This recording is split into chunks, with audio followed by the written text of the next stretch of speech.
জয় Hind everyone. সামনেই আমাদের দুর্গাপুজো এবং দুর্গাপুজো পার হলেই আমাদের সমস্ত পুলিশ পরীক্ষাগুলো লাইন ধরে ধরে আসছে।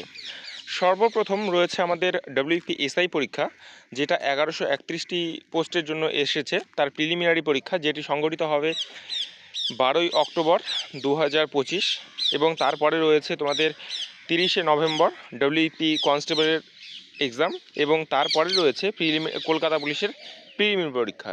ঠিক আছে, তো এই যে সর্বপ্রথম যে পরীক্ষাটা হচ্ছে 12 তারিখ, 12ই অক্টোবর, তার কিন্তু একটি নোটিশ সামনে চলে এসেছে। আমি তোমাদের নোটিশটা প্রথমে দেখিয়ে দিচ্ছি এবং সেটা কিসের নোটিশ সেটিও তোমাদের বলে দিচ্ছি। তো দেখো, এই হচ্ছে সেই নোটিশটি। এখানে সাবজেক্ট হিসেবে কি বলা হয়েছে, preliminary examination for recruitment to the post of sub inspector unarm branch and arm branch in West Bengal police 2024। তোমাদের এই যে নোটিশটি, এটি কিন্তু 18 তারিখে প্রকাশ পেয়েছে এবং এই যে নোটিশের মাধ্যমে সমস্ত স্কুলগুলোকে কিন্তু ইনফর্ম করে দেওয়া হয়েছে তোমাদের যে প্রিলিমিনারি এক্সাম রয়েছে সেটি কিন্তু 12 তারিখেই কন্ডাক্ট করানো হবে। যে এক্সাম পোস্টপন করানোর কথা ছিল সেটি পোস্টপন হয়ে গেছে।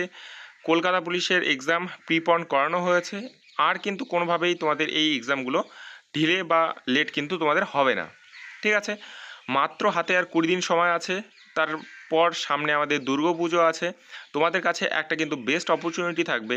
তোমরা যারা পুজো থেকে বিরত থেকে এখনও সেই সময়টাও প্রিপারেশন করবে, তোমরা কিন্তু অনেক স্টুডেন্টদের কাছ থেকে অনেক কিন্তু তোমরা এগিয়ে যাবে।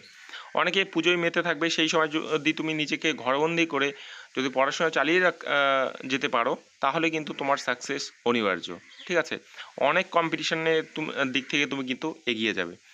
কিন্তু তুমি যদি মজার চক্করে যদি প্রথম প্রিলিমিনারি এক্সামেই যদি কমপ্লিট করতে না পারো তাহলে কিন্তু তুমি টোটাল রিক্রুটমেন্ট যে প্রসেস রয়েছে সেখান থেকে কিন্তু তুমি বাদ চলে যাবে।